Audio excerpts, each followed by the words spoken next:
Football খেলায় উন্মাদ হয়ে গেলে হবে না তো। যাদের আপনি অনুসরণ করতেছেন, মহব্বত করতেছেন, প্রতিদিন একাধিক খবর আসে খেলাধুলা নিয়ে মারামারি, নইলে এটা মরে নইলে ওইটারে মারে। কার জন্য মারামারি করতেছেন? কাদের সমর্থন দিয়ে মহব্বত করে ভালোবেসে বিশাল বিশাল পতাকা বানাইতেছেন? কাজে আসবে কোনো? আরে জোরে বলেন না, কাজে আসবে? কার স্টাইল অবলম্বন করতেছেন? কার মতো চুল কাটতেছেন? একটু চিন্তা করে দেখবেন একা একা। আমন্ত্রিত অতিথিবৃন্দ এবং সম্মানিত শ্রদ্ধেয় উলামায়ে কেরাম, সামনে উপস্থিত মুরব্বিয়ানে কেরাম, সমবয়সী যুবক বন্ধু, স্নেহের ছোট ভাই এবং পর্দার অন্তরালে অবস্থানরতা সম্মানিতা শ্রদ্ধা মা ও বোন, দয়াময় আল্লাহ রাব্বুল আলামিনের দরবারে অগণিত শুকর যে মহান মালিক আমাদের হায়াতে বরকত দিয়ে সুস্থ রেখে দীর্ঘ সময় পর্যন্ত উলামায়ে কেরামের জবান থেকে বহুত গুরুত্বপূর্ণ কথা শ্রবণ করবার, আমাকেও আপনাদের খেদমতে কিছু দ্বীনি কথা পেশ করবার সুযোগ যে মহান মালিক দান করেছেন, সেই মহান মালিককে খুশি করার জন্য মহব্বতের সাথে জবান খুলে অন্তর থেকে আমরা একবার কালিমাতুশ শুকর পাঠ করি, আলহামদুলিল্লাহ। অগণিত দুরুদ ও সালাম সাইয়্যিদুল আম্বিয়া, আশরাফুল আম্বিয়া, খাতামুল আম্বিয়া, বিশ্বনবী, শেষ নবী, শ্রেষ্ঠ নবী মুহাম্মদুর রাসূলুল্লাহ সাল্লাল্লাহু আলাইহি ওয়াসাল্লামের উপর আল্লাহ তাআলা আমাদেরকে এখানে আসার বসার তৌফিক দিয়েছেন, বিধায় আমরা আসতে পেরেছি। কি বলেন? আল্লাহ তাআলা তৌফিক না দিলে আমরা এখানে আসতে পারতাম না। রিপিট কমান, হালকা একটু ডিলে দেন, হালকা একটু ভলিউম দেন, বাকি সব ঠিক আছে, অসুবিধা নেই। আমি আপনাদের খেদমতে পবিত্র কোরআনুল কারীমের একটা আয়াত ও রাসূল আকরাম সাল্লাল্লাহু আলাইহি ওয়াসাল্লামের অগণিত হাদিস থেকে একটা হাদিস পাঠ করেছি। আল্লাহ তাআলার কাছে তৌফিক চাই, অল্প সময় আল্লাহ তাআলা কিছু কথা আমাকে বলার তৌফিক দেন, যে কথাগুলো আমাদের সবার দুনিয়া এবং আখিরাতের জন্য কল্যাণকর হয়। সকলে বলি আমিন। আমরা এখানে যারা আসছি আমরা তো সবাই মুমিন, ঠিক না? আমরা সবাই মুমিন। রাসূল আকরাম সাল্লাল্লাহু আলাইহি ওয়াসাল্লাম সাহাবাদেরকে বিভিন্ন সময় বিভিন্ন অবস্থায় নসিহত করতেন, ওয়াজ করতেন।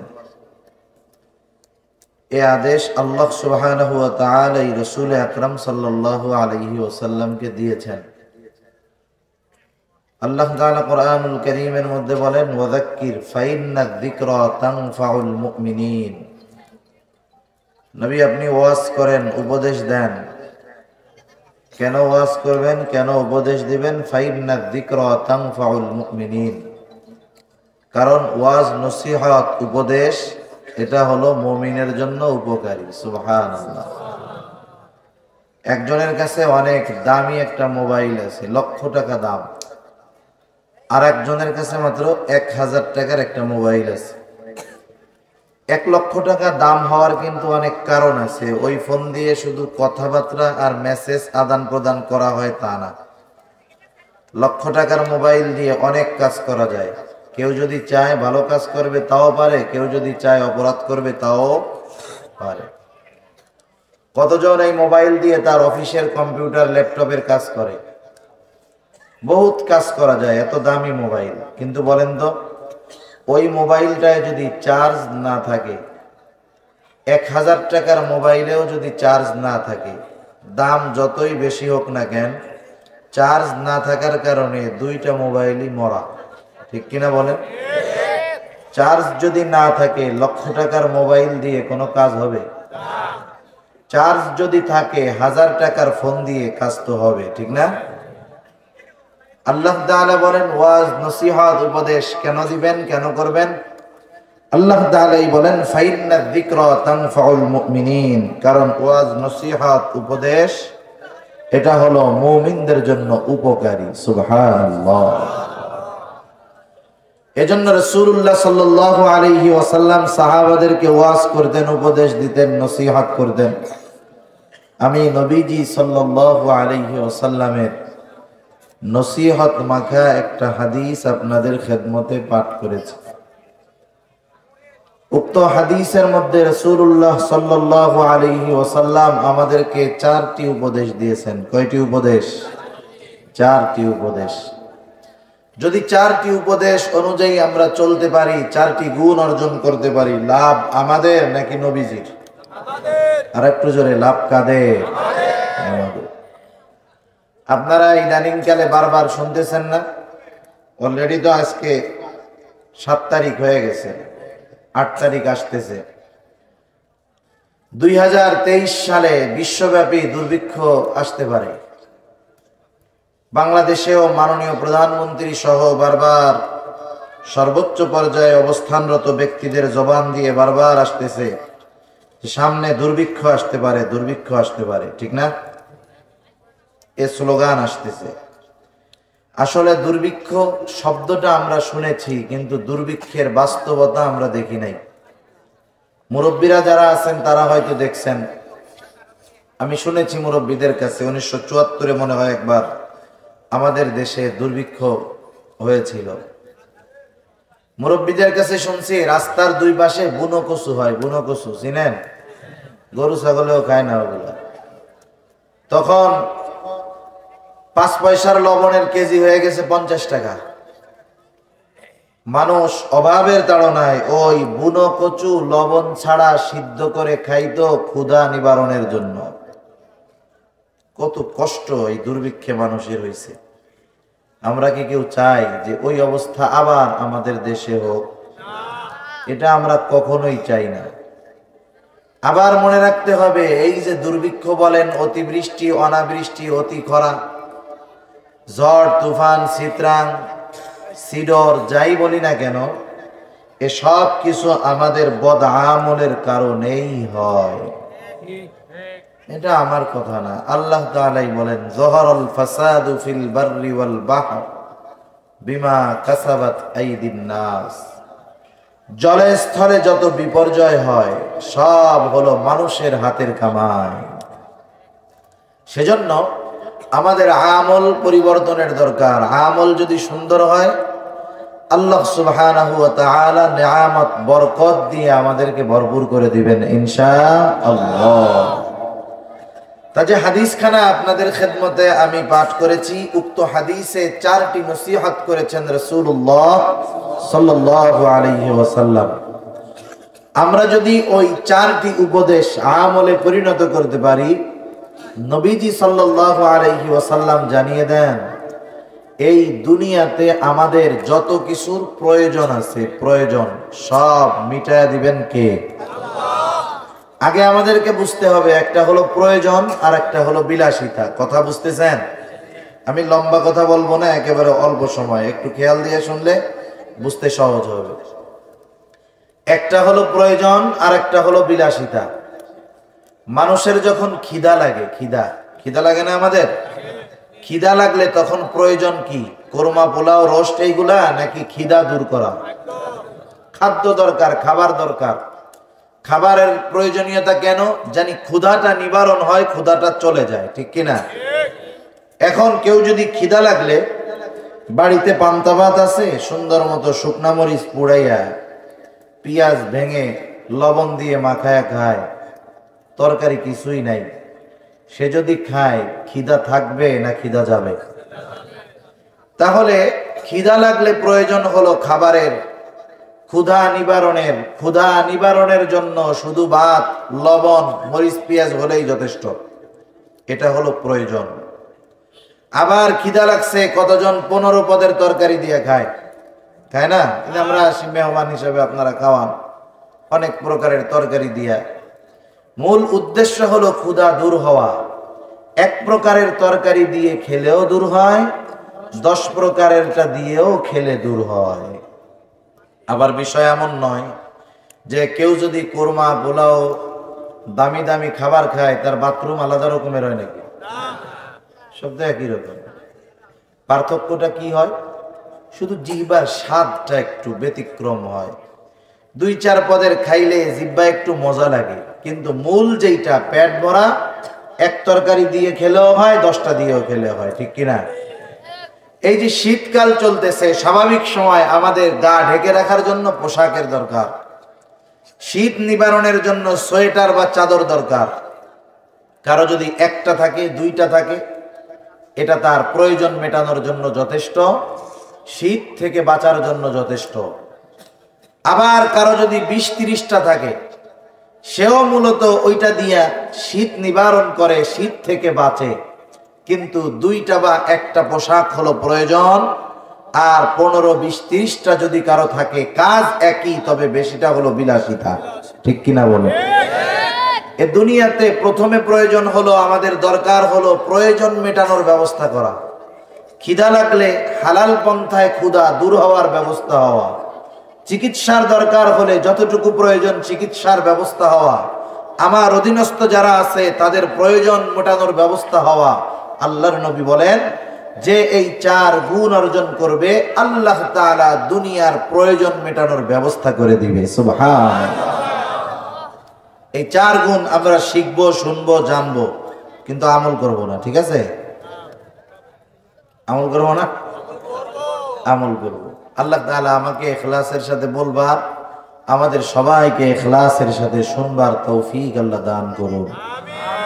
আল্লাহ রাসূল সাল্লাল্লাহু আলাইহি ওয়াসাল্লাম বলেন, قال رسول الله صلى الله عليه وسلم أربع إذا كنا فيك فلا عليك ما فاتك من الدنيا। রাসূলুল্লাহ সাল্লাল্লাহু আলাইহি ওয়াসাল্লাম বলেন, আরবাউন, 4টি জিনিস, ইযা কুন্না ফিকা ফালা আলাইকা মা ফাতাকা মিনাদ দুনিয়া। 4টি জিনিস যখন তোমাদের মধ্যে থাকবে, তোমার মধ্যে থাকবে, ফালা আলাইকা, তোমার আর কোনো কিছু নাই, তবে 4টি জিনিস আছে। নবীজি সাল্লাল্লাহু আলাইহি ওয়াসাল্লাম বলেন, মা ফাতাকা মিনাদ দুনিয়া, এই দুনিয়া তোমার হাত ছাড়া হবে না।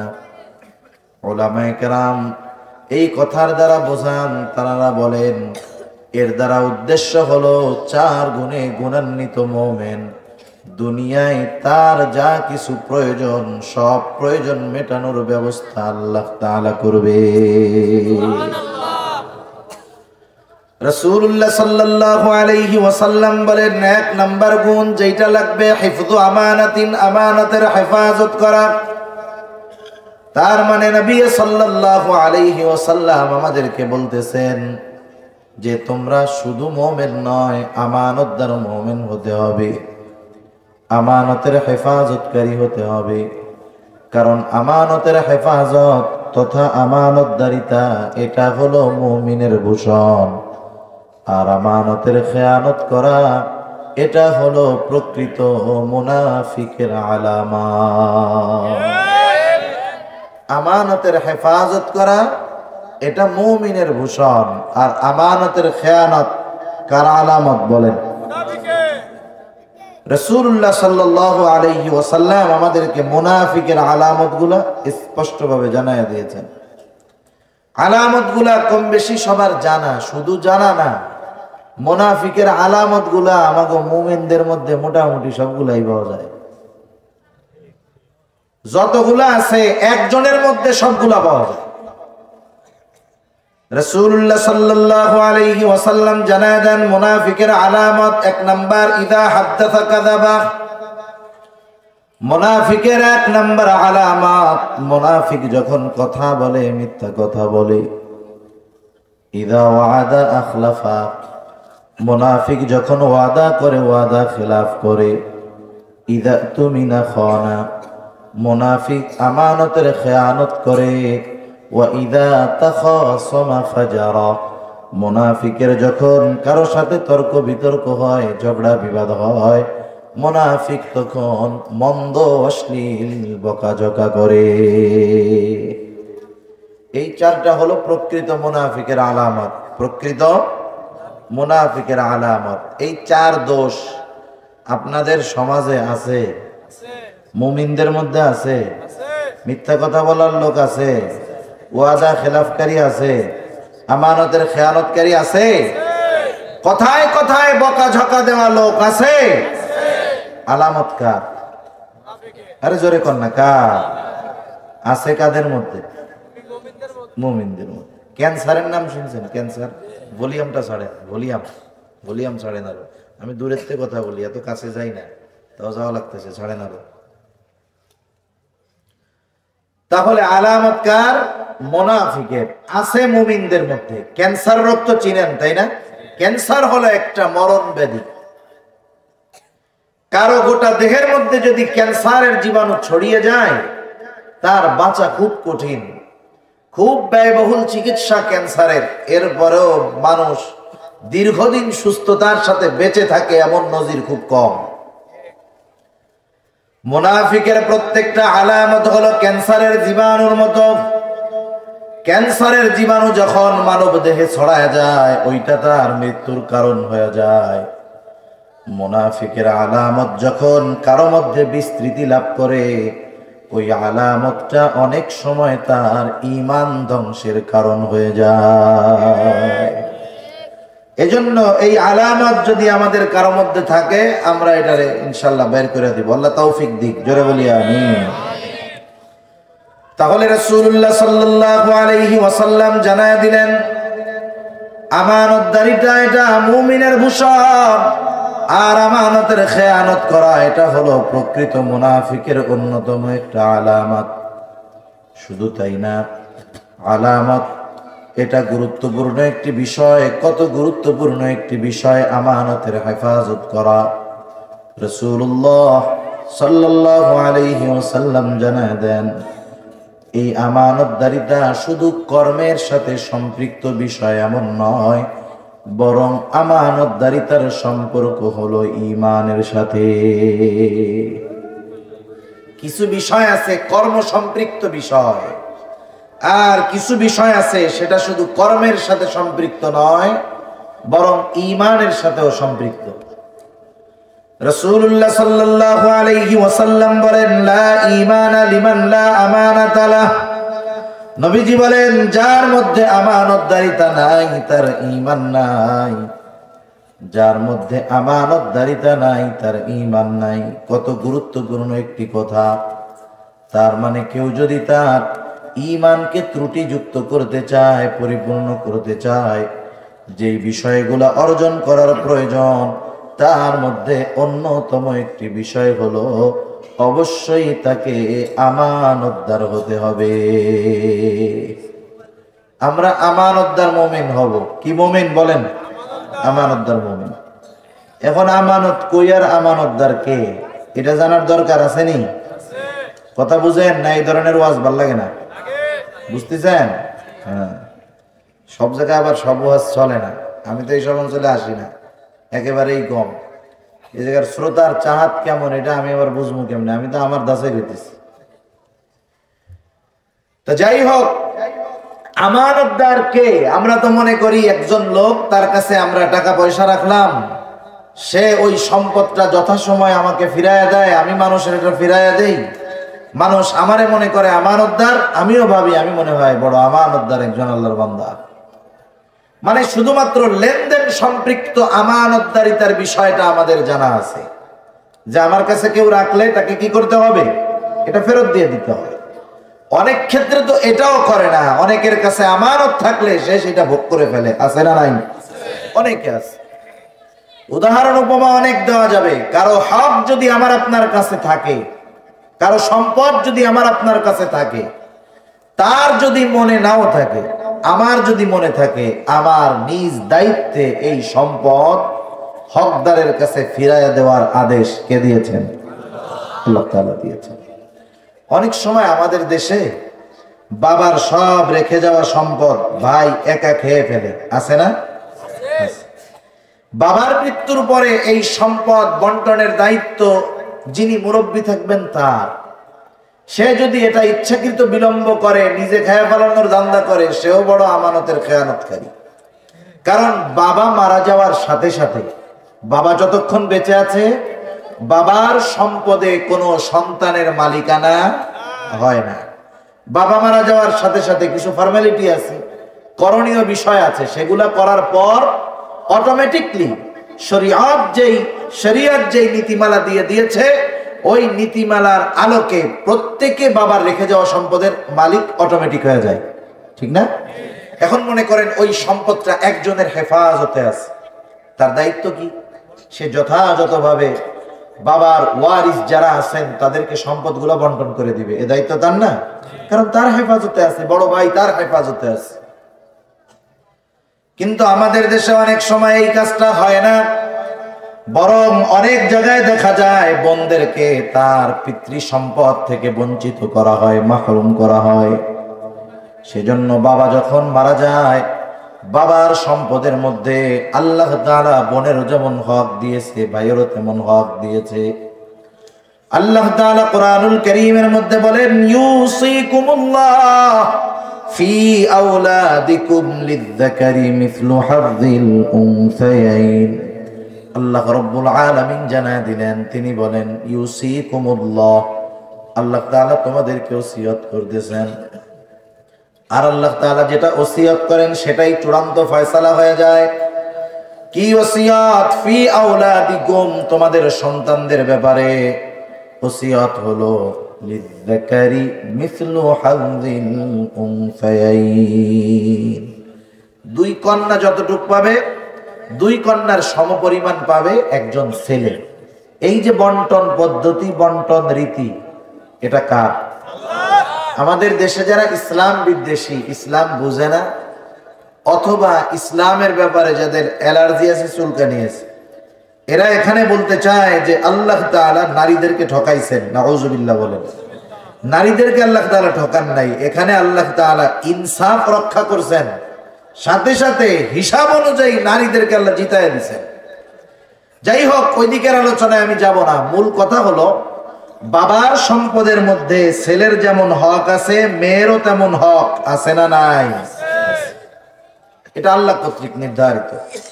আমাদের দেশে অনেক জায়গায় হিন্দুয়ানা সংস্কৃতির একটা প্রভাব এখনো গ্রাম অঞ্চলে অনেক জায়গায় আছে।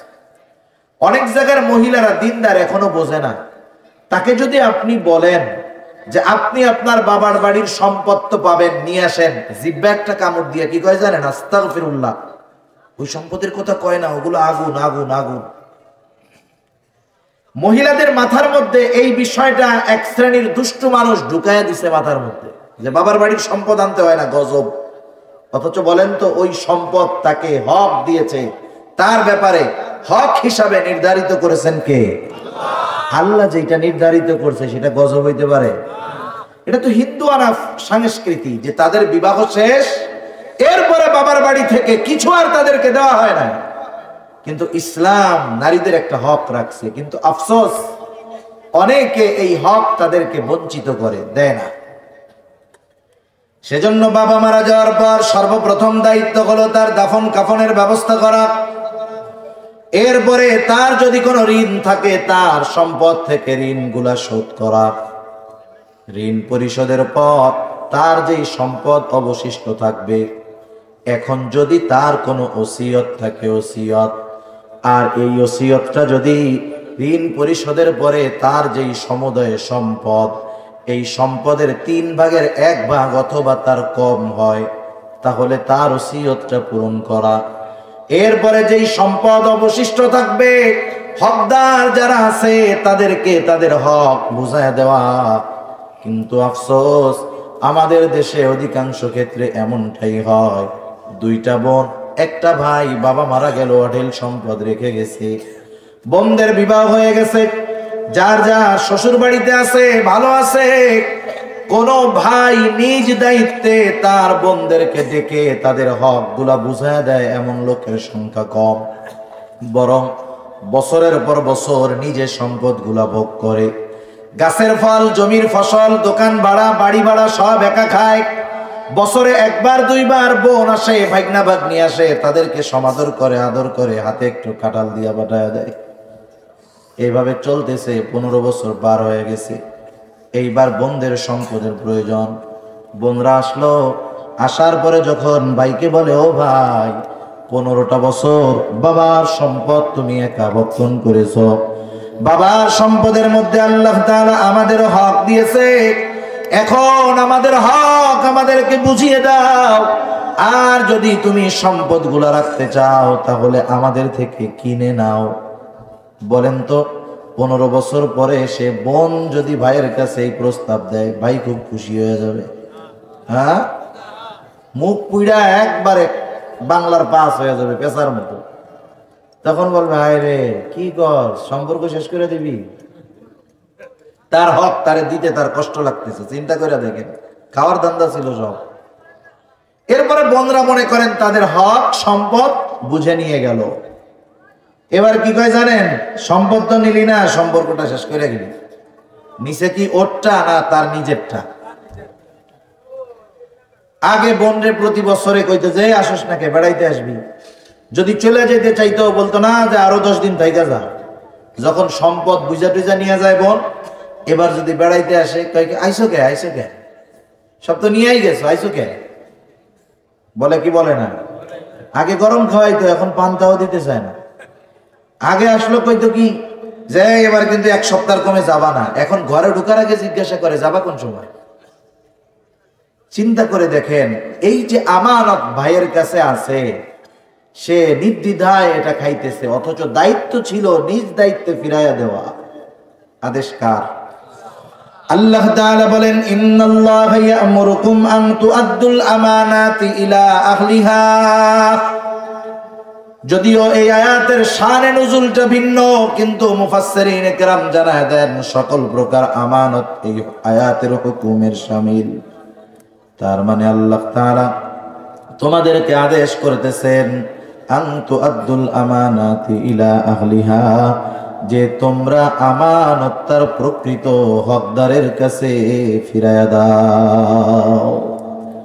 আমার কাছে যদি কারো সম্পদ থাকে, তার মনে না থাকলেও নিজ দায়িত্বে আমাকে ফিরাইয়া দিতে হবে। ঠিক আছে তো ইনশাআল্লাহ? অনেক সময় অনেকে কি করে জানেন, আমাদের ব্যবসা ছিল ঢাকাতে, অনেকে বাকি টাকা লিখতে বলে, অনেক সময় দোকানদার ব্যস্ততার ভিড়ে লিখতে আর মন থাকে না, লিখছে খাতায় লেখা রেখে, মনে নাই লিখতে। দোকানদার তো 1000 কাস্টমারকে কনভিন্স করতে হয়, আর আমি তো একা একজন। আমি বলে আসলাম যে ভাই 300 টাকা লেখা রাখেন, তার লিখতে মনে নাই, কিন্তু আমার মনে আছে। এখন আমি যাই জিজ্ঞাসা করলাম, পরে ভাই আমার কাছে জানি কয় টাকা পান? খাতা খুঁতে উল্টায় দেখে কিছু লেখা নাই। সে কি বলবে, না ভাই কিছু তো লেখা টাকা নাই, আমার তো মনে আছে 300 পাই। শয়তান এসে কি করে, ওনার তো যেহেতু মনে নাই, তুই খাইয়া ফেলা, তোর জন্য জায়েজ আছে খাওয়া। এই শয়তানে ওয়াসওয়াসা আমাদেরকে এইগুলা দেয়। কতজন এই ধরনের অপরাধ করে, যে দোকানদারের মনে নাই বা পাওনাদার যিনি তার মনে নাই, আমার স্মরণ আছে, আমার নিজ দায়িত্বে ফিরায় দেওয়া উচিত ছিল, কিন্তু আমরা অনেকেই দেয় না, সবাই না, অনেকেই দেয় না। এটা বান্দার হক, দুনিয়ায় নাইলে বাঁচলো, পরকালে কে বাঁচাবে? সেদিন সবগুলো আল্লাহ মনে করায় দিবে। সেজন্য আমার আপনার কাছে কারো আমানত যদি থাকে, নিজ দায়িত্বে ফিরায় দিতে হবে। তাহলে 1 নম্বরে আমরা সম্পদ তথা লেনদেনের ক্ষেত্রে আমানতদার হব। আমানত শুধুমাত্র লেনদেনের মধ্যে নয়, কথাও আমানত হয়। রাসূলুল্লাহ সাল্লাল্লাহু আলাইহি ওয়াসাল্লাম বলেন, ইদা হাদাসার রাজুলু সুম্মা ইলতাফাতা ফাহিয়া আমানাতুন।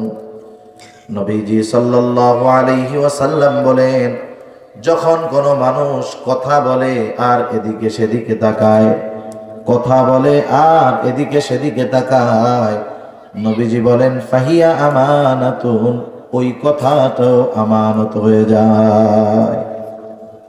যখন কেউ কোনো কথা আমার আপনার কাছে এসে বলে, বলার আগে ডানে বামে এরকম এদিক সেদিক তাকায়, তাকানোর দ্বারা আমরা কি বুঝি? আমরা বুঝি যাতে করে সে এখন যেই কথাটা বলবে, এই কথাটা আমি ছাড়া যেন আর কেউ না শুনে। ডানে বামে তাকালে এটা বুঝি না? বুঝি তো, স্বাভাবিক বিষয়।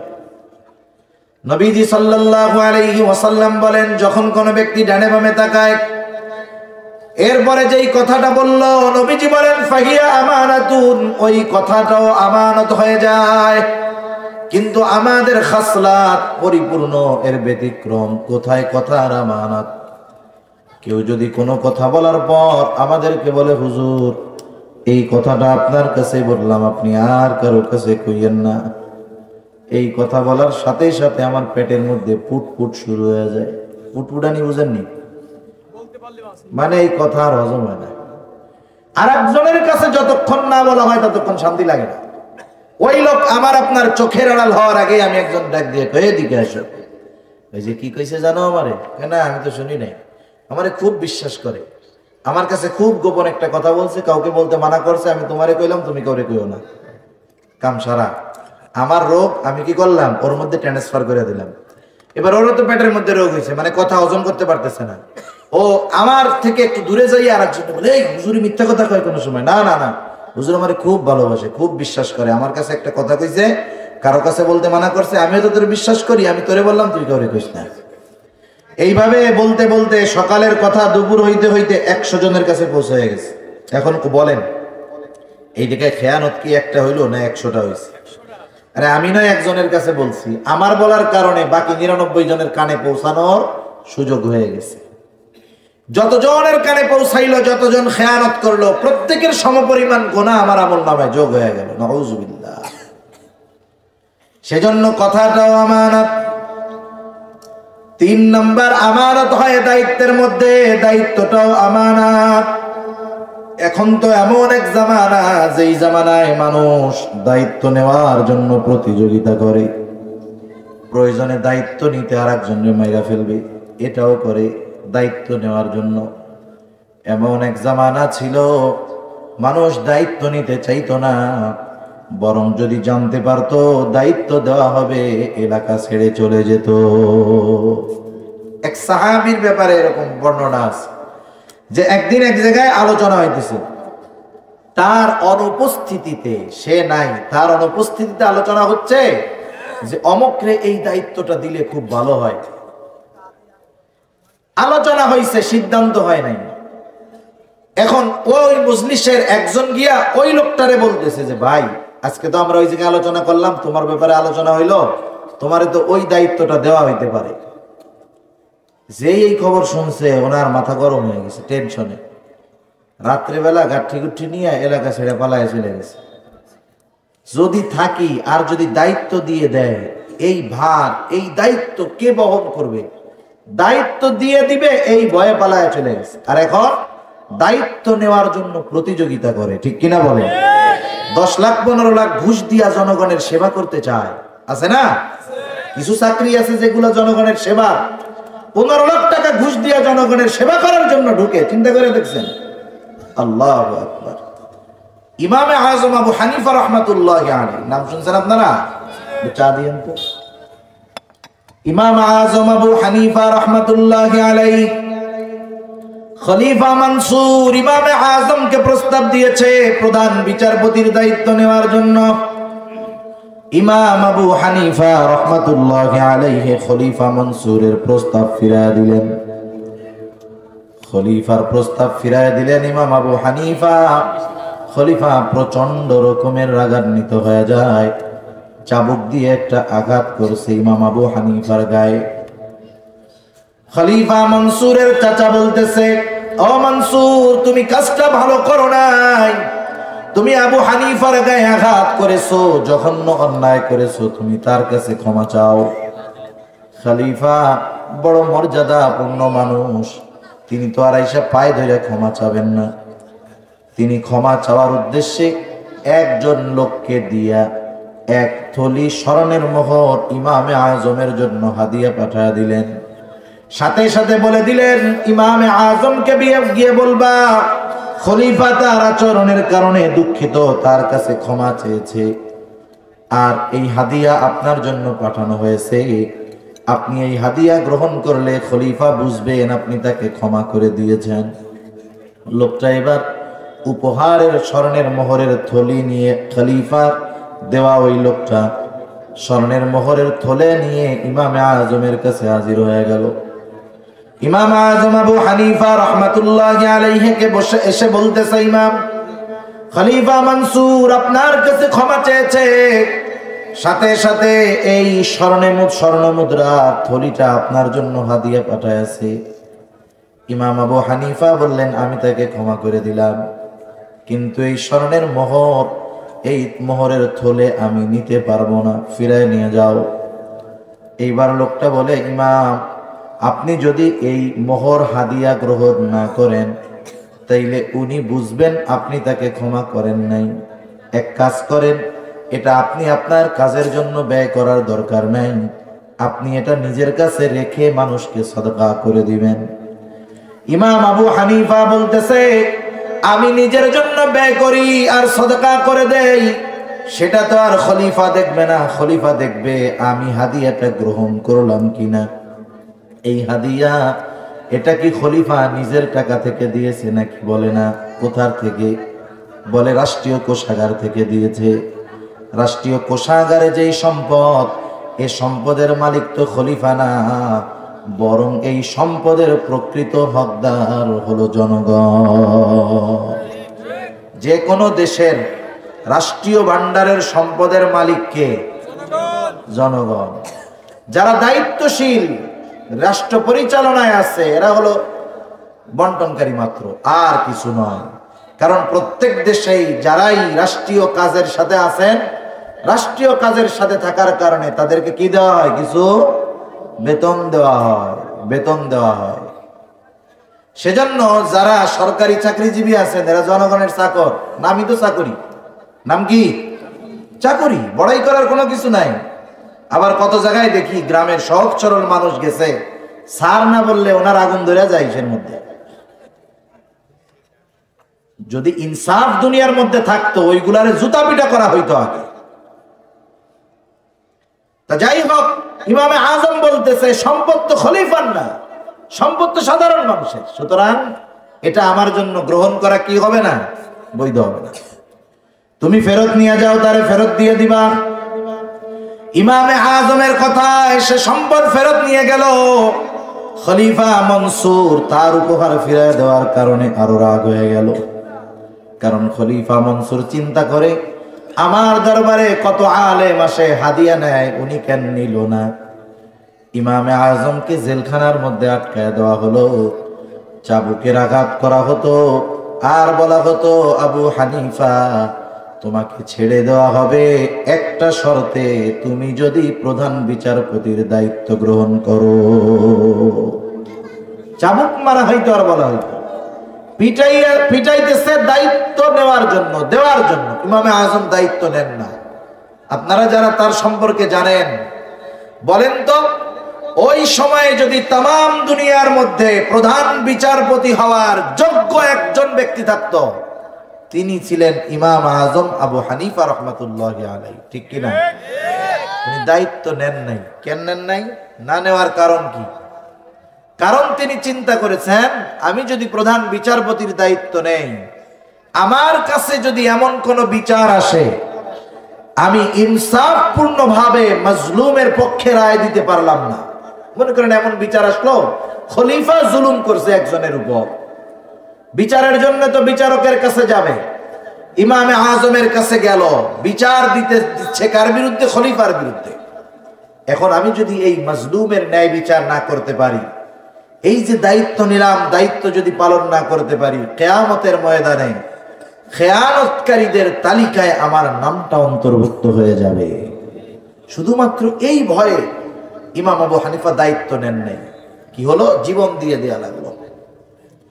ঐতিহাসিকেরা লিখেন, একটা বর্ণনায় আসছে, ইমামে আজমকে চাবুক মারতে মারতে যখন তিনি দায়িত্ব নেন না, খাবারে বিষ প্রয়োগ করে তাকে হত্যা করা হলো। আর এক বর্ণনায় আসছে, যখন উনি প্রচন্ড রকমের অসুস্থ হয়ে গেলেন, ওনাকে বাড়িতে পাঠায় দেওয়া হলো, গৃহবন্দী করে ফেলা হলো। ইমাম আবু হানিফা ওই অবস্থায় ইন্তেকাল করলেন, জীবন দিয়ে দিলেন। তবু আমানতদারিতার ভয়ে রাষ্ট্রীয় প্রধান বিচারপতির দায়িত্ব তিনি গ্রহণ করেন নাই। কেন করেন নাই জানেন? ওই হাদিস তো ওনার জানা ছিল। আবু দাউদের হাদিস, রাসূলুল্লাহ সাল্লাল্লাহু আলাইহি ওয়াসাল্লাম বলেন, আমাদের মধ্যে যখন কাউকে কোনো সরকারি দায়িত্ব দেওয়া হয়, সে যদি ওই দায়িত্বের সুচ পরিমাণ খেয়ানত করে, সুচ পরিমাণ, নবীজি বলেন কিয়ামতের দিন ওই লোকটা খেয়ানতের বোঝা নিয়ে আল্লাহর দরবারে হাজির হবে। সেজন্য সরকারি দায়িত্ব যেমন আমানত, আমরা মনে করতে পারি ওইগুলাই মনে হয় শুধু আমানত। না না, ছোট বড় সব ধরনের দায়িত্ব কি আমানত। আমরা মনে করতে পারি যে আমানতের খেয়ানত উঁচু উঁচু শ্রেণীর মানুষরা করে, আমরা এইসব টিসব করি না, আমরা কিষেন বাদাই দিয়া খাই, আমাকেও আমানতদারিতার খেয়ানতের টাইম আছে, আমরা মনে করি এইটা। কিন্তু আমাদের দেশের দিকে যদি তাকানো হয়, একেবারে নিচের থেকে নিয়ে উপর পর্যন্ত সব আমরা খেয়াল করলে দেখবো যে অধিকাংশ মানুষ খেয়ানতের সাথে জড়িত। কত জায়গায় দেখবেন, সব জায়গায় কম বেশি আছে না নাই? কোন অনেকে তো ভুক্তভোগী হন সরকারি হসপিটালের যে সুইপারটা থাকে, সুইপার, ওইটাও খেয়ানত করে। আপনি হসপিটালে গেছেন, আপনার ময়লা ফালাবে না যতক্ষণ না তারে বকশিস না দিবেন। আছে না নাই? কোন না আছে।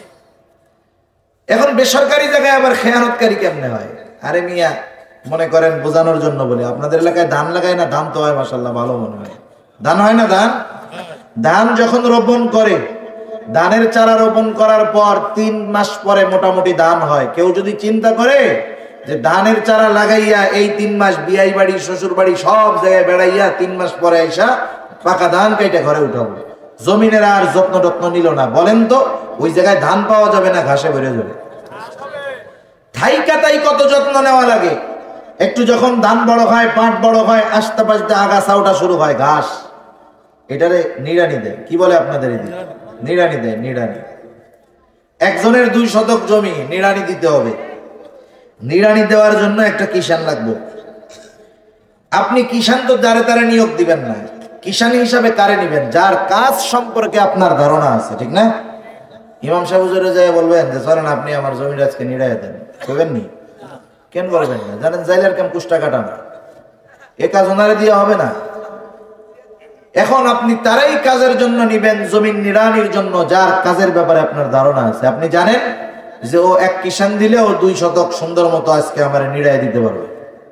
আপনি ওর জমি দেখাই দিয়ে বাড়ি চলে আসছেন, বললেন যে বিকালে ওই বাজারের ওই জায়গায় এসে তোমার টাকাটা নিয়ে নিও। এইবার ও একা একা বিড়ি টানতেছে আর বই নিড়াইতেছে। ইতিমধ্যে শয়তান এসে তার অন্তরের মধ্যে ওয়াসওয়াসা দিচ্ছে। কি দিচ্ছে? কুবুদ্ধি। কুবুদ্ধি কি দিচ্ছে? কুবুদ্ধি। আয়েশা প্রথমে ওর অন্তরের মধ্যে শয়তান কথা ঢেলে দিচ্ছে যে দেখ চাচা কিন্তু তোরে খুব বিশ্বাস করে, হ্যাঁ তা দেখ এখন তো কাজ কাম কম, তুই যা বলবি চাচা তাই বিশ্বাস করবে, এখন তো কাজ কাম কম, আগামী 2-3 দিন তোর কোনো কাজ নাই, আজকে যদি পুরা জমিটারে তুই নিড়ানি দিয়ে দেস, আগামীকাল কাজ কোথায়? কাজ নাই, একটু ধীরে ধীরে কর। এই যে শয়তানে ওয়াসওয়াসা দিল, কাজের যে স্বাভাবিক গতি, এই গতিটা সে এবার কমায় দিল। দুপুর পর্যন্ত 2 শতক করতে পারতো, গতি কমায় দিয়া করলো 1 শতক। আগামী দিনের জন্য কাজ বাঁধায় রাখলো। এইবার বিকালবেলা বাজারে গিয়া চাচা কিছু বলার আগে সে নিজে ধমক মেরে দেয়। চাচা কিছু বলার আগে যায় কি, দূর চাচা কি জমির জমি আপনার, আপনি তো উপরের ঘাস দেখছেন, তলেরটা দেখেন নাই, এই বড় বড় শিকড় কাকা, আমার হাত শেষ, আমি ছাড়া অন্য কেউ হইলে 1/2 শতক হইতো না, আমার মতো কর্মট লোক, এই জন্য 1 শতক হয়েছে কাকা, বাকিটা আগামীকাল করে দেব না। চাচাও খুশি না? চাচা চিন্তা করতেছে, হায় রে, অন্য কেউ হইলে তো 1/2 শতকও পরিষ্কার করতে পারতো না, ও তো 1 শতক পারলো, যাক ভালোই হয়েছে। তার মানে ও ওর দায়িত্বে গাফলতি করে এই যে বেতনটা নিল, এই কৃষক আমানতের খেয়ানতকারী। কথা বুঝতে পারছেন? এজন্য যারা জমিনে কাজ করেন, কৃষি কাজ, এটা আদম আলাইহিস সালামের সুন্নাত, এই কাজ করতে গিয়েও দেখেন কতজন খেয়ানতকারী হয়ে যেতেছে। সেজন্য প্রত্যেকটা দায়িত্ব আমানত, সময় হয় আমানত। যেই সময় কেউ যদি কোথাও কোনো অফিসে চাকরি করে, যতটুকু তার সময় ডিউটি, অতটুকু সময় আমানত, সে ওই সময়গুলা নিজের কাজে ব্যয় করতে পারবে না। যদি মালিকের অনুমতি ব্যতীত নিজের কাজে ব্যয় করে, নিঃসন্দেহে ওই লোকটা সময়ের আমানতের খেয়ানতকারী হয়ে যায়। তাহলে সময় হয় আমানত, দায়িত্ব হয় আমানত, কথাও হয় আমানত, লেনদেনের ক্ষেত্রে হয় আমানত, শরীয়তের বিধিবিধান হয় আমানত। আল্লাহ তাআলা বলেন, ইন্না আরাদনাল আমানাতা আলাস সামাওয়াতি ওয়াল আরদি ওয়াল জিবাল ফাআবাইনা أن يحملنها وأشفقن منها وحملها الإنسان আল্লাহ তাআলা বলেন আমি এই আমানত আসমানের কাছে জমিনের কাছে পর্বতের কাছে পেশ করলাম। আসমান জমিন পর্বত প্রচন্ড রকমের ভীত সন্ত্রস্ত হয়ে গেল, তারা এই আমানত বহন করলো না। আল্লাহ তাআলা বলেন ওয়া হামালাহাল ইনসান, মানুষ এই আমানত বহন করলো। মুফাসসিরিনে কেরাম বলেন কি সেই আমানত? কোন মুফাসসির বলেন সেই আমানত হলো কোরআন, কোন মুফাসসির বলেন সেই আমানত হলো শরীয়তের সকল বিধিবিধান। শরীয়তের যত বিধিবিধান আছে সব আমাদের কাছে কি কর আমানত। নামাজ পড়তে হবে, আদেশটা কার? আল্লাহ। এই আদেশটা আমানত। আদেশটা কি? কেউ যদি নামাজ না পড়ে, নামাজ না পড়ার একটা গুনাহ আছে না? সেটা তো হবে, সাথে সাথে আদেশ না মানার কারণে খেয়ানতকারী হতে হবে। যেমন নিষেধ, নিষেধটা আল্লাহ তাআলার পক্ষ থেকে আমানত। সুদ খাইও না, হারাম খেও না, অন্যরটা জোর কইরা ভক্ষণ কইরো না, সবগুলা নিষেধ করছে কে? এই নিষেধ অমান্য করে কেউ যদি ওই কাজটা করে, এক নম্বরে সে আমানতের খেয়ানতকারী। দুই নাম্বার, যেই পাপটা করলো ওই পাপের একটা গুনাহ আছে না নাই? সেজন্য প্রত্যেকটা আদেশ নিষেধ আমানত। এতটুকু খেয়াল রাখলে যথেষ্ট। পাঁচটা বিষয়ের আমানতের কথা আমরা জানলাম। আমানত হয় লেনদেনের মধ্যে তথা সম্পদের মধ্যে, আমানত হয় কথার মধ্যে, আমানত হয় দায়িত্বের মধ্যে, আমানত হয় সময়ের মধ্যে, আমানত হয় শরীয়তের সকল বিধিবিধান। এই পাঁচটা স্মরণ রাখলে যথেষ্ট। নবীজি সাল্লাল্লাহু আলাইহি ওয়াসাল্লাম দুনিয়ার প্রয়োজন মেটানোর জন্য কয়টা গুণ অর্জন করতে বলছিলেন? আর একটু জোরে কয়টা? এক নাম্বার হিফযু আমানাতিন, আমানতের হেফাজত করা তথা আমানতদার হওয়া। দুই নাম্বার নবীজি বলেন সিদকু হাদিসিন, সত্য কথা বলা। কি কথা বলা? সত্য কথা বলা। সত্য বলা মুমিনের ভূষণ। সত্য বলা কার ভূষণ? মুমিনের ভূষণ। আর মিথ্যা বলা কার আলামত? আর একটু জোরে, কার আলামত? মুনাফিকের আলামত। সবাই জানে, এরপরেও যাই না শুনে মিথ্যা কথা কয় না লোক আমাদের সমাজে কম বেশি আছে না নাই? কিছু লোক আছে মিথ্যা কথা কইতে কইতে এমন অবস্থা, ও আর সত্য কথা ওর মুখ দিয়ে বাইর হয় না। এমন রোগ করে ধরে বসছে, ওর সত্য কথা কইলে চুলকায়, খালি মিথ্যা কথা কইতে মন চায়। কিন্তু মিথ্যা কত জঘন্য, ভয়ানক। রাসূলুল্লাহ সাল্লাল্লাহু আলাইহি ওয়াসাল্লাম বলেন ইন্নাস সিদকা ইয়াহদি ইলাল বির ওয়া ইন্নাল বিররা ইয়াহদি ইলাল জান্নাহ। নবীজি বলেন নিশ্চয়ই সত্য মানুষকে কল্যাণের পথ দেখায়, কল্যাণ মানুষকে জান্নাতের পথ দেখায়। শুধু তাই না, নবীজি বলেন একটা মানুষ যখন সত্য বলতেই থাকে একটা সময় ওই লোকটা আল্লাহ তাআলার নিকটে সত্যবাদী বলে গণ্য হয়ে যায়, সিদ্দিক বলে গণ্য হয়ে যায়। চিন্তা করছেন? এরপরে নবীজি বলেন ওয়া ইন্নাল কিযবা ইয়াহদি ইলাল ফুজুর ওয়া ইন্নাল ফুজুরা ইয়াহদি ইলান নার। নবীজি বলেন নিশ্চয়ই মিথ্যা মানুষকে পাপের পথ দেখায়, পাপ মানুষকে জাহান্নামের পথ দেখায়। নবীজি বলেন একটা মানুষ যখন মিথ্যা বলতেই থাকে একটা সময় সে আল্লাহ তাআলার নিকটে মিথ্যাবাদী বলে গণ্য হয়ে যায়। আগে মিথ্যা যেমন তেমন ছিল, ফোন আইসা মিথ্যা বাড়ছে না কমছে? বাড়ছে। এমন এক অবস্থা, অনেক সময় অনেক ভালো মানুষও না বুঝে মিথ্যা কথা বলে ফেলে। মনে করেন কুষ্টিয়া থেকে রওনা দিচ্ছে, আসবে তো আপনাদের এলাকার লোক। মনে করেন মাত্র ওই যে বিমান মোড় পার হইয়া কিছু দূর আগাইছে, একজন ফোন দিছে, কই আছেন? তাড়াতাড়ি আসেন। এই তো ব্রিজ পার হয়ে গেছে। বলে কি বলে না? সে বলে কেন? যে ব্রিজ আসতে আর 5-7 মিনিট লাগবে, পার তো হয়েই যাও। বলেন তো এই ব্রিজ পার হওয়ার আগে অ্যাক্সিডেন্ট করে সে মরতে পারে কি পারে না? মনে করেন এই কথা বলার সাথে সাথে ফোন কাটছে আর অ্যাক্সিডেন্ট করে জায়গায় শেষ। ফোনে বলছে কি ব্রিজ পার হয়ে গেছে।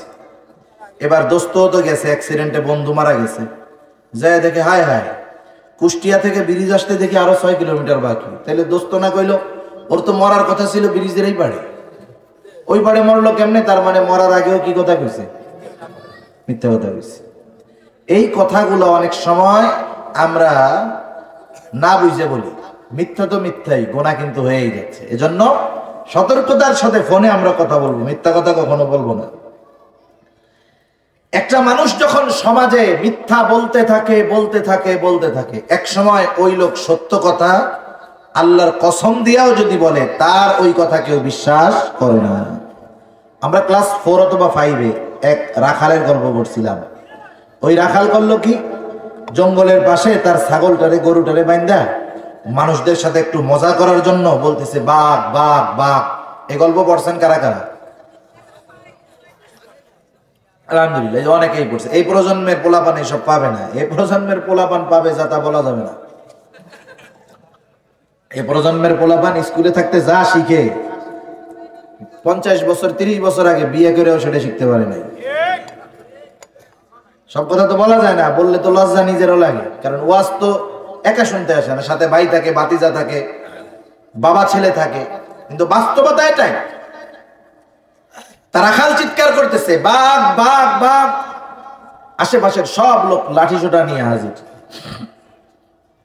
কোথায় বাঘ? বলে আমি তোমাদের সাথে একটু মজা করলাম। লোকজন সব বিরক্ত হয়ে চলে গেল। কয়েকদিন পর আবার একই কাজ, বাঘ বাঘ বাঘ। এইবার একেবারে অল্প কয়েকজন লোক আসছে, বাঘ কোথায়? বলে মজা করলাম। এবার তৃতীয় আর একদিন, সত্যই সেই দিন বাঘ এসে তার গরুর উপরে আক্রমণ করলো। এইবার রাখাল ডাকতেছে বাঘ বাঘ বাঘ। আশেপাশের সব মানুষ শুনতেছে। বলেন তো, আগে 2 দিন মিথ্যা বলেছে ঠিক, কিন্তু আজকে মিথ্যা বলে নাকি সত্য বলে? সব মানুষ তার সত্য কথাটার আওয়াজ কানে যায়, কিন্তু আগে 2 দিন মিথ্যা বলার কারণে আজকে তার সত্যটাও কেউ বিশ্বাস করে না। বাঘের গরু, বাঘে আক্রমণ করে রাখালের গরু খেয়ে ফেললো। সুন্দর মতো এই গল্পের নিচে একটা উপদেশ লেখা ছিল। কে বলতে পারবেন সেইটা? কি লেখা ছিল? Do not tell a lie, do not tell a lie. এটা লেখা ছিল এই এটুক, যে তোমরা মিথ্যা বলিও না। চিন্তা করে দেখেন, এটাই কিন্তু বাস্তবতা। কয়েক বছর আগে হবে বাংলাদেশের একটা প্রসিদ্ধ ভার্সিটিতে অনেক সময় বন্ধুরা দুষ্টুমি করে না, অনেক সময় দুষ্টুমি করে অনেকে। আমরা মাদ্রাসায় পড়ছি, বন্ধু বান্ধব দুষ্টুমি করতো। মনে করেন পানি ছাড়া খাইতে বসছি, পানি ছাড়া খাইতে বসছি। এখন পানি দূরে যেয়ে আনতে হবে, ওর পানি খাওয়ার দরকার। কি করতো? মিথ্যা গলায় বাঁধার ভান করছে, আর একজন দৌড় দিয়ে গিয়ে পানি এনে খাওয়াইছে। আরে দোস্ত, ওই সময় তোমাদের সাথে মজা করলাম। এখন মনে করেন পানি টানি নাই, 2-3 দিন এরকম মজা করছে, আর একদিন যদি সত্যই গলায় বাঁধে, কি ভাববেন? ওই রাখালের মতো হবে। বাংলাদেশের সম্ভবত রাজশাহী বিশ্ববিদ্যালয় বন্ধুরা একসাথে গোসল করতেছে এক পুকুরের মধ্যে। তা এক বন্ধু গোসল করতে করতে সে পানির মধ্যে ডুবে যাওয়ার অভিনয় করছে। বন্ধুরা যে তাড়াতাড়ি তারে উঠেছে। যাই হোক, আরেকদিন বাস্তবেই সে পানির মধ্যে স্ট্রোক করছে, সাঁতরাইতে পারতেছে না, ডুবে যাইতেছে। 1 হাত দূরে বন্ধু দাঁড়ায় আছে, 2 হাত দূরে বন্ধু দাঁড়ায় আছে। ওরা ভাবতেছে ও মজা করতেছে, কিন্তু দীর্ঘ সময় যখন আর ওঠে না, এখন ওরা খোঁজাখুঁজি শুরু করছে। আর ওকে কেউ সাহায্য করে নাই, পাশে সবাই দেখছে ছেলেটা মারা গেছে। হায়াত মউতের মালিক আল্লাহ, কিন্তু কারণ যদি ফাইন্ড আউট করা হয়, এরা সাহায্য কেন করলো না? আগে একদিনের মিথ্যা অভিনয়, ঠিক কিনা বলেন? এজন্য কোন সময় আমরা মিথ্যা বলবো না, কারণ সমাজে যদি একবার মিথ্যাবাদী হিসাবে কেউ প্রসিদ্ধি লাভ করে, ওর সত্য কথাও কেউ বিশ্বাস করবে না। আবার দেখেন, ছোটদের সাথেও মিথ্যা বলা যাবে না। আমরা অনেক সময় মনে করি, ছোটদের সাথে মনে হয় মিথ্যা বললে কোনো অসুবিধা নেই। যেই বাচ্চাটার বয়স 2, 2.5, 3 বছর 4 বছর হয়ে যায়, ওর কিন্তু সব কথা ধরতে পারে, বুঝতে পারে। অনেক সময় আমাদের গ্রাম অঞ্চল, শহর অঞ্চল সব জায়গাতেই হয়। মনে করেন ছোট বাচ্চা কাপ ভেঙে ফেলছে, গ্লাস ভেঙে ফেলছে, 4 বছর 3 বছরের বাচ্চা, সে কিন্তু মার মুভমেন্ট খুব ভালো মতো বুঝতে পারে। গ্লাস ভেঙে ফেলছে। মা যখন রাগ হলেন, ভয়ে দৌড় দিয়ে দূরে চলে গেল, ভয় যে তাকে মার দিবে। এইবার মা তারে মারবে, বাহিরে তো দৌড়ে যাওয়া যায় না। এবার বাচ্চাটারে বলতেছে, এদিকে আসো, এখন আসলে কিছু বলবো না, পরে আসলে কিন্তু জব্বর আকারে সাইজ হবে। মা বলছে এখন আসলে কিছু বলবো না। এই কথা বিশ্বাস করে বাচ্চা যখন মায়ের কাছে আসলো, মা বাচ্চাটাকে ধরে পিটানি দেয় কি দেয় না? এ আমল কম বেশি আমাদের উপর আপনাদের উপর কম বেশি হয়েছে। অনেক মা বোন আছে এখনো হয়তো এই আমলটা করে, কাজটা করে, কিন্তু ক্ষতি কি হবে? এই বাচ্চাটাকে যখন একদিন দুই দিন বলা হবে এদিকে আসো, কিছু বলবো না, 2-3 দিন বাচ্চাটা কাছে আসবে, চতুর্থ দিন মা যখন ডাকবে তখন বাচ্চা বলবে মা যাব না। তুমি মিথ্যা কথা বলো, কাছে গেলে তুমি মারবা, যাব না। ক্ষতিটা কি হলো? মনোবিজ্ঞান নিয়ে যারা গবেষণা করেন তারা বলতেছে, কোনো বাচ্চার যদি ছোটবেলায় কারো প্রতি কোনো প্রকার খারাপ ধারণার জন্ম হয়, কোনো বাচ্চা যদি মনে করে ওই লোকটা ভালো না, মিথ্যা কথা বলে, দুষ্টু, ওই বাচ্চাটা বড় হওয়ার পরেও তার প্রতি ওই ছোটকালের বিশ্বাসটাই থেকে যায়। মাকে যদি সে একবার মনে করে আমার মা মিথ্যা কথা বলে, এই বিশ্বাস তার বড় হলেও তার মধ্যে মাঝে মধ্যে উকি দিবে। সেজন্য ছোটদের সাথেও মিথ্যা কথা বলা যাবে না। রাসূল আকরাম সাল্লাল্লাহু আলাইহি ওয়াসাল্লামের কাছে একদিন একজন মহিলা আসছেন, মহিলার সাথে ছোট একটা বাচ্চা। বাচ্চাটা মহিলার হাত থেকে ছুটে দূরে চলে গেল। বাচ্চাটাকে কাছে আনার জন্য মহিলা ডাকতেছে, বাচ্চা কাছে আসে না। এবার হাতের মুঠ পাকায়া বুঝাইতেছে, এদিকে আসো, মজা আছে, মজা দিব। বাচ্চাটা মজার লোভে মায়ের কাছে আসলো। মা এইবার হাতের মুঠ খুলে বাচ্চার হাতের মধ্যে একটা খেজুর দিয়ে দিলেন। রহমাতুল লিল আলামিন নবী এই দৃশ্যটা খেয়াল করতেছিলেন। নবীজি এবার ওই মহিলাকে বললেন, ও মহিলা শোনো, তুমি যদি ওই বাচ্চার হাতের মধ্যে কিছু না দিতা, অবশ্যই তুমি মিথ্যাবাদী বলে গণ্য হতা। সেজন্য আমরা কখনো কাউরে কি করব না, বাচ্চাদের সাথে মিথ্যা কথা বলবো না। আবার কতজন কত আবেগে লেখা দেখছেন না মাঝে মধ্যে, সত্য বলে কাঁদানোর চাইতে মিথ্যা বলে হাসানো ভালো। কতজনে লেখে, ঠিক, খুব ইমোশনাল একটা ওয়ার্ড, বাক্য, ঠিক না? ইমোশনাল একটা সেন্টেন্স, চমৎকার একটা বাক্য, হৃদয়গ্রাহী একটা কথা, যে সত্য বলে কাঁদানোর চাইতে মিথ্যা বলে হাসানো ভালো। এটা পুরো সিটিংবাজি, বাটপারি কথা। ইসলামে সুযোগ দেয় নাই যে কাউকে মিথ্যা বলে হাসাতে হবে। এজন্য যারা কৌতুক করে, কৌতুক যে জায়গায় করুক না কেন, মিথ্যা বলে যারা মানুষকে হাসায় সবগুলো মিথ্যাবাদী। ওয়াজের চেয়ারে বসে হাসায় না মিথ্যা কথা কইয়া কইয়া, সবগুলো মিথ্যাবাদী, স্পষ্ট কথা। এটা আমাদের মনে রাখতে হবে।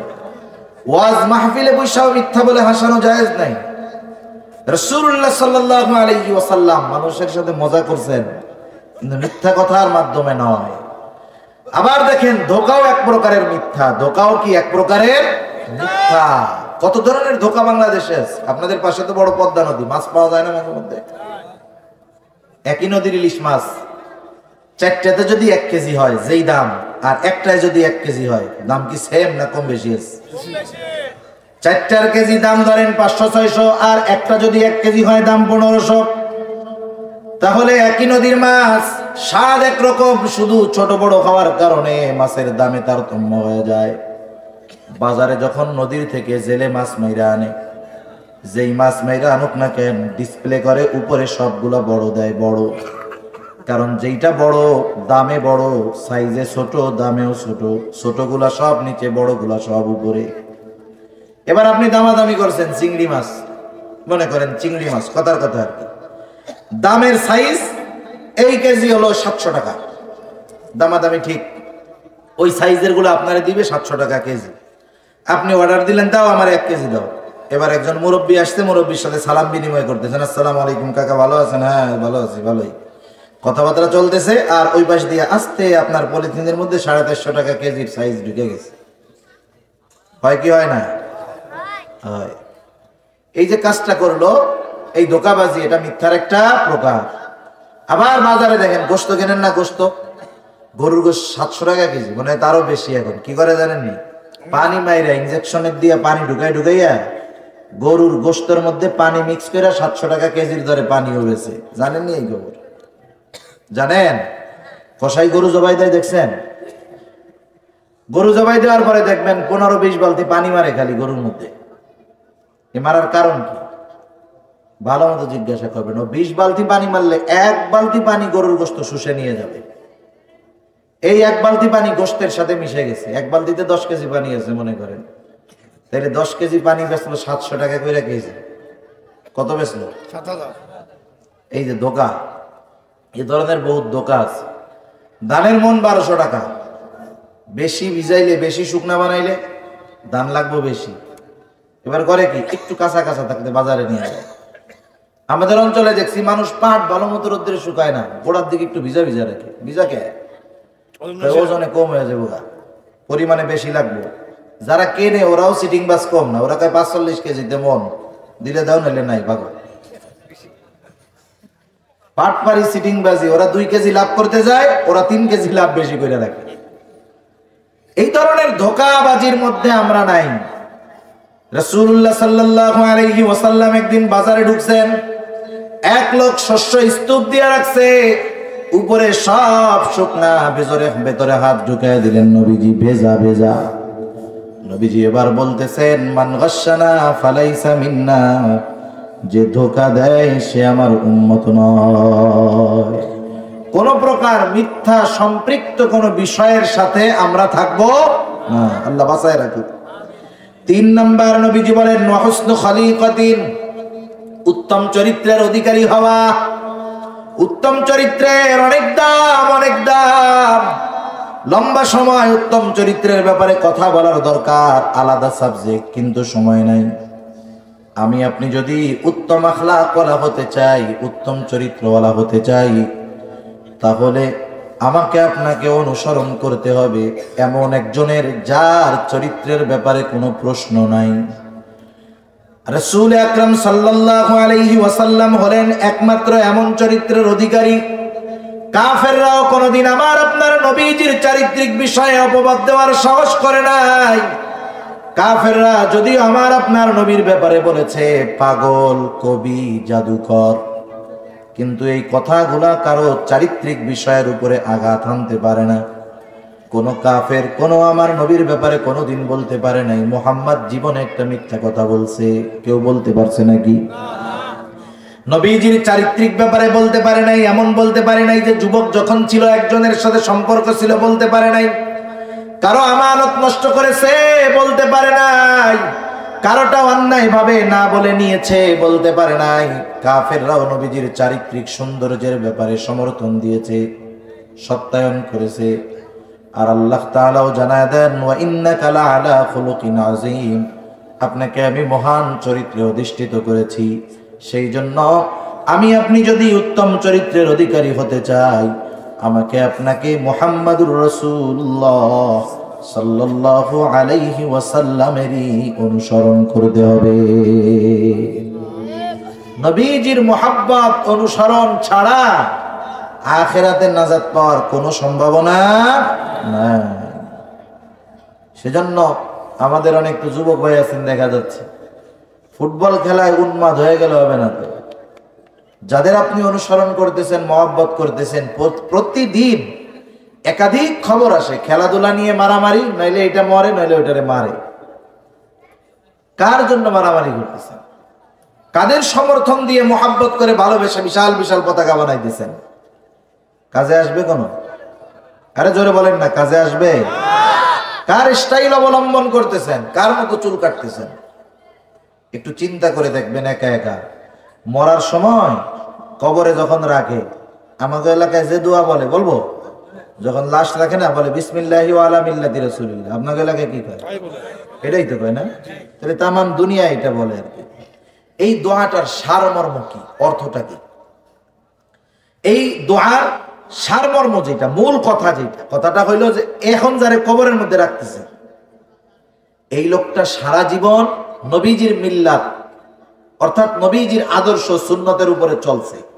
শুধু তাই না, এ মারা যাওয়ার পরেও এরে নবীর সুন্নাতের উপরেই কবরে রাখতেছে। মনে কিছু করেন না, মাফ করে দিয়েন কষ্ট হইলে। যে লোকটারে কবরে রাখা হইতেছে, যে বললাম যে নবীজির সুন্নাতের উপরে তারে কবরে রাখলাম, আহা, লোকটা একটু আগে মরার 2 ঘন্টা আগে ক্রিম শেভ করছে। আমার উপর রাগ হবেন না, যাদের দাড়ি নাই আল্লাহ রাখার তৌফিক দিক, বোঝানোর জন্য বললাম। একটু আগে সুন্নাতের বিরোধিতা করতে গিয়ে রোড অ্যাক্সিডেন্ট করে মরছে, সারাটা জীবন অন্যের অনুসরণ করছে। তাহলে যাকে এই কথা বলে কবরে রাখা হলো, সে যদি সুন্নাতের উপরে না থাকে, মিথ্যা কথা বলে কবরে রাখা হইলো না? একটু রাত্রে শুয়ে শুয়ে চিন্তা করেন যে জীবন মরতে টাইম লাগে না তো, হায়াত মৌত কোন সময় চলে আসে, মৃত্যু কোন সময় চলে আসে, হায়াত কোন সময় শেষ হয় বলা যায় না। এতটুকু ফিকির যদি প্রত্যেকদিন কয়েকবার আমরা করি, জীবন পরিবর্তনের জন্য যথেষ্ট, উত্তম আখলাক অর্জনের জন্য যথেষ্ট। ঠিক কিনা বলেন? এখন আমরা কই ভালো হইতে পয়সা লাগে? আরে পতাকা বানাইছে, অপচয় হয়েছে, গোনা হয়েছে না? সাথে কি লাগছে? টাকা লাগছে, অপচয় হয়েছে, গোনা হয়েছে। ভালো